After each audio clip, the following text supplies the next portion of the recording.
Angle of minimum deviation is equal to angle of prism A of an equilateral glass prism. The angle of incidence at which minimum deviation will be obtained is.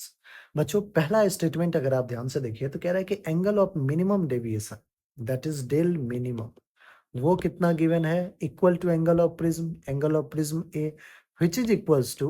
अब देखिए आगे का statement equilateral glass prism. अगर equilateral glass prism है बच्चों तो जो angle होगा एंगल ऑफ प्रिज्म हो तो 60 डिग्री होगा। सो ए की वैल्यू तो 60 डिग्री है। ठीक। डेल मिनिमम की वैल्यू पता चल गया। अब पूछ रहा है आपसे the angle of incidence at which minimum deviation will be obtained. तो बच्चों डेल मिनिमम का फॉर्मूला आपको याद होना चाहिए one plus E sorry I plus E minus A. I plus E minus A, where I is angle of incidence, E is angle of emergence and minus का A is refracting angle of prism. Again बच्चों हमें क्या चाहिए minimum deviation. तो for minimum deviation आपको पता है क्या है हमारा condition.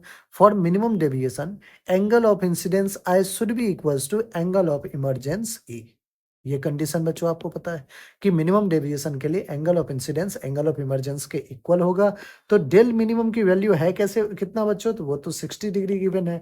I plus e that is i equals to e. तो आई और आई ई को भी आई से तो 2i माइनस का एंगल ऑफ प्रिज्म ए कितना है 60।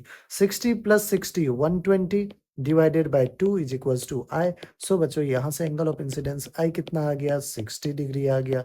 आपको हो गया कि सर 60 डिग्री तो हमारा ऑप्शन नंबर 1 है और यही हमारा बिल्कुल करेक्ट आंसर है।